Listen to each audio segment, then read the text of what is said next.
Hello friends, welcome to my YouTube channel. I hope you all like my videos. If you are new to my channel, please subscribe so that you will get all notifications of my upcoming videos. मैं हमेशा की तरह जैसे आपको वही topics बताती हूँ जो कि आपको एग्जाम्स के लिए बहुत इंपॉर्टेंट होते हैं. कोई भी लेक्चरर प्रोफेसर की जॉब्स के लिए अगर कोई भी अप्लाई कर रहा है तो उसको टॉपिक्स के लिए मेरी वीडियो को चैनल को सब्सक्राइब ज़रूर कीजिए, क्योंकि मैं हर एक टॉपिक उसी से रिलेटेड अपलोड करती हूँ. तो आज का हमारा टॉपिक है de Broglie hypothesis and matter waves. ये क्या होता है इसके बारे में मैं आज आपको पूरा एक्सप्लेन करूँगी और इसके आपको नोट्स भी बनवाऊंगी, ताकि अगर आपको ये बीएससी लेवल में या एमएससी लेवल फिजिक्स में अगर आपको ये यूज़ होता है तो आप इसके बारे में भी लिख सकते हैं. ठीक है, so let's start our video. The phenomena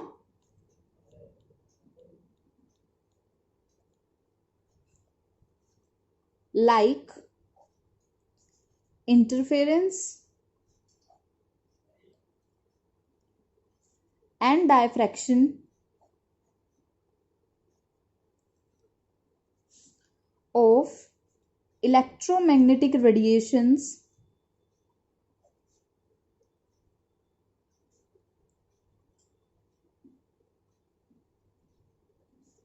can be explained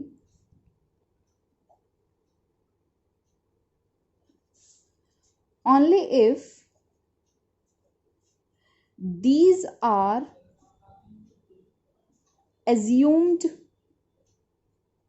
to consist of waves. जैसे कि कोई भी फिनोमिना है, अगर कोई भी आपने फिनोमिना पढ़ा होगा कि एक इंटरफेरेंस होती है, एक डायफ्रैक्शन, कोई भी हम पैटर्न बनाते हैं, अगर कोई भी उसके ऊपर इलेक्ट्रोमैग्नेटिक रेडिएशंस फॉल कर रही हैं, उसको हम तभी एक्सप्लेन कर सकते हैं कि उसमें अगर कोई भी आपको वेव्स की फॉर्म में आपको रेडिएशंस उसकी मिल रही हैं. बट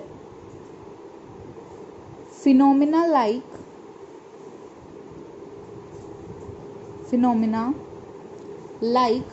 फोटोइलेक्ट्रिक एंड कॉम्पटन, जो कि मैं आपको ऑलरेडी इन दोनों के बारे में एक्सप्लेन कर चुकी हूँ अपनी पिछली वीडियोस में कि फोटो इलेक्ट्रिक इफेक्ट होता क्या है, कॉम्पटन इफेक्ट क्या होता है. ठीक है, ओनली इफ इलेक्ट्रोमैग्नेटिक, इसको मैं शॉर्ट फॉर्म में ईएम लिख रही हूँ, आप समझ जाना. Electromagnetic radiations are assumed to consist of packets called quanta or photon which travel in space with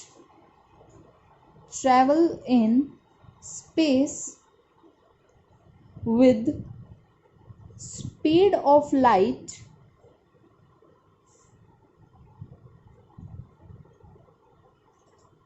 thus radiation have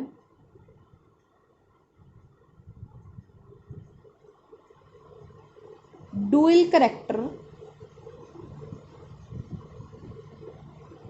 that is wave as well as particle. इसका क्या मतलब हुआ, जैसे कि हम कोई भी फिनोमिना पढ़ते हैं, जैसे कि इंटरफेरेंस हो गया, डायफ्रैक्शन हो गया, उसमें जो रेडिएशंस अगर वेव्स की फॉर्म में आती हैं तो उसको हम कहते हैं कि वो एक वेव नेचर शो करता है. लेकिन कुछ फिनोमिना ऐसे हैं जैसे photo electric effect, Compton effect, उसमें हम पार्टिकल्स के बारे में पढ़ते हैं, पार्टिकल के नेचर के बारे में पढ़ते हैं. तो उस चीज़ को हम कहते हैं कि वो एक पैकेट बना रहा है, यानी कि पार्टिकल्स बना रहा है, उसको हम कहते हैं क्वांटा और फोटोन. ठीक है, वो which travel in space with speed of light, उनकी हमेशा कुछ ना कुछ स्पीड होती है, जैसे 3 × 10⁸ मीटर पर सेकेंड. ठीक है, उनकी रेडिएशंस, इसलिए जो रेडिएशन है वो डुअल करेक्टर होता है, यानी कि उसके पास वेव नेचर भी होता है और पार्टिकल नेचर भी होता है. तो ये था एक जनरल इंट्रोडक्शन. ठीक है, सो लेट्स, अब मैं आपको बताती हूँ कि डी ब्रोगली ने क्या कहा. According to de Broglie hypothesis, According to de Broglie hypothesis, dual character is not only confined to radiations but is also exhibited by all moving particles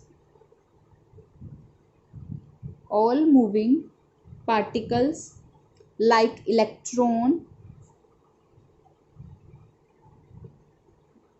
atom, molecules, etc. In other words,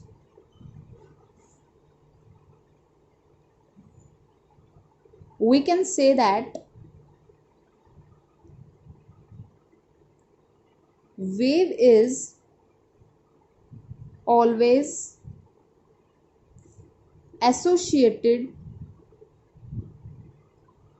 with moving particle.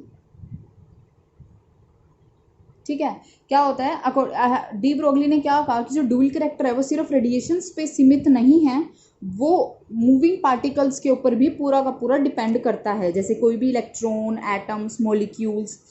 तो इसलिए, और in other words we can say that wave is always associated with moving particle. Wave associated with any moving particle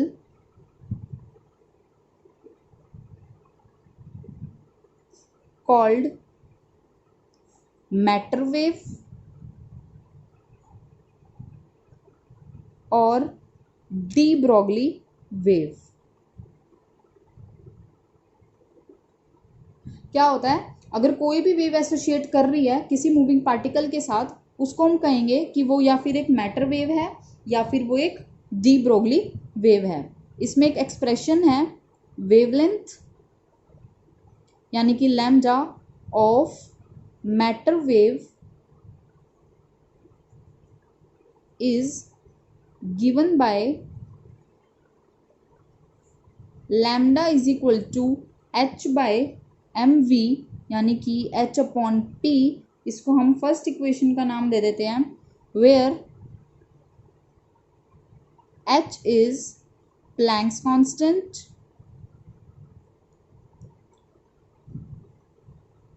and m is mass and v is velocity of moving particle.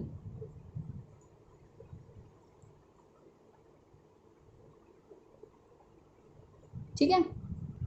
Equation 1 is de Broglie equation, de Broglie relation, and from equation 1 m v is equal to H upon lambda, यानी कि जो M we है वो directly inversely proportional हो गया lambda के, and जो और P जो है वो इन्वर्सली प्रोपोर्शनल हो गया लैम्डा के. तो that is de Broglie relation states that momentum of moving particle is inversely proportional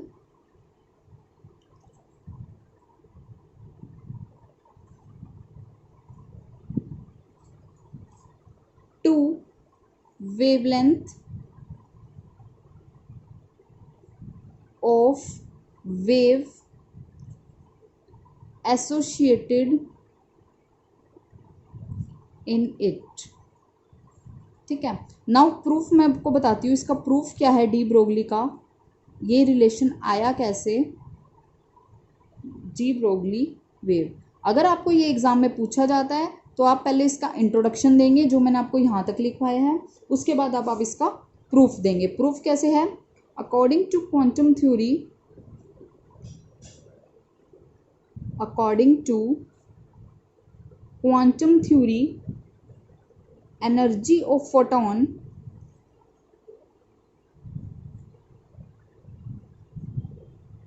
having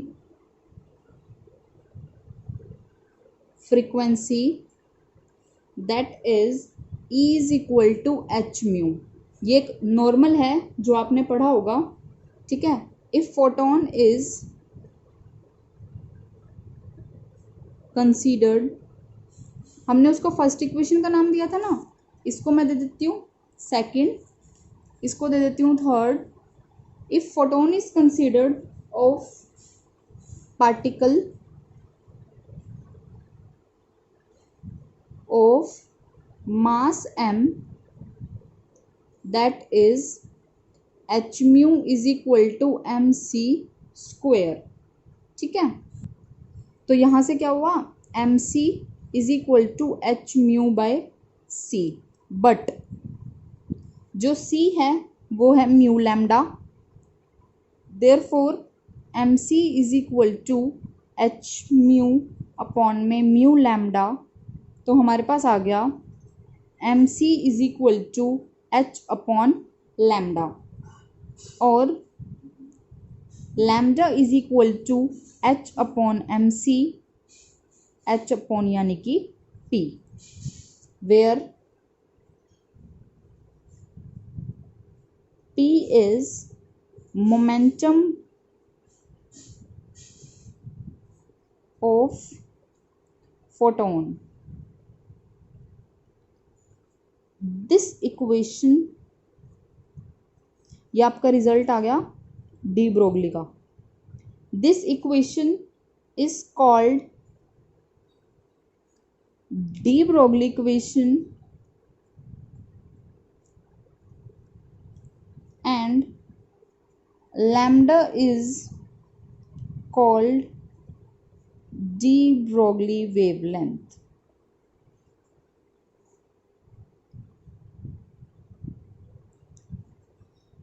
ठीक है, यहाँ पे आपका टॉपिक फिनिश होता है। अगर आपको मेरा वीडियो समझ में नहीं आया, आपको कोई भी मेरे टॉपिक में प्रॉब्लम है, आप मुझे कमेंट कर सकते हैं, मैं आपकी प्रॉब्लम को ज़रूर सॉल्व करूँगी।